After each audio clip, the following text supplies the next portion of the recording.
Now don't please look at my table and think, oh my goodness, you gotta have all of these materials. I wanted to show you that you can really make compost containers using a variety of different things, okay? Case in point, one of the things that we're trying to do in order to help the environment is reduce, reuse, and recycle. If you have a candle that looks like this, it's getting down to the bottom, the wick is pretty much gone, and you're thinking, what can I do with a container? Well, you can put it in a pot of water and end up boiling out the junk that's in it, clean it out, and then you've got an empty glass container that's see-through.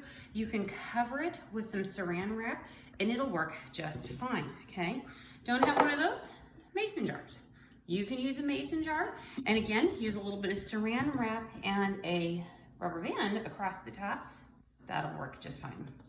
Have an old recycling thing that's at least semi-transparent so you can see through it.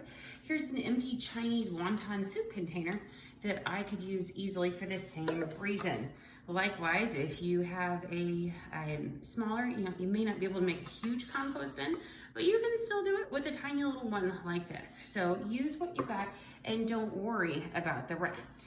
Okay, now, what are we gonna do today? Today we're actually gonna end up making a compost container using 2-liter bottles. And again, just like I said, you can go ahead and use some other materials if you don't have 2-liter bottles and you would like to try them.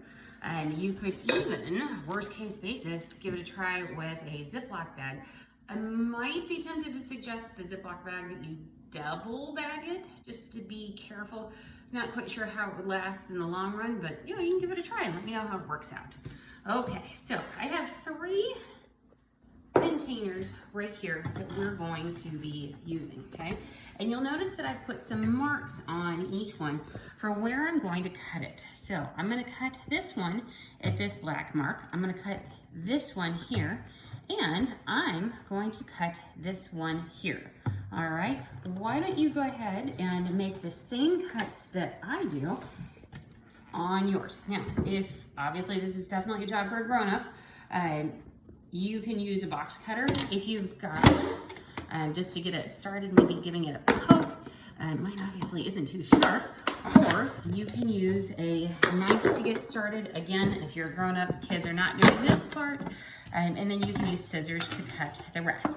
Why don't you go ahead and pause the video right here and do the same thing that I'm doing, getting your tops cut off, and then come on back to me when you're all done. Thanks.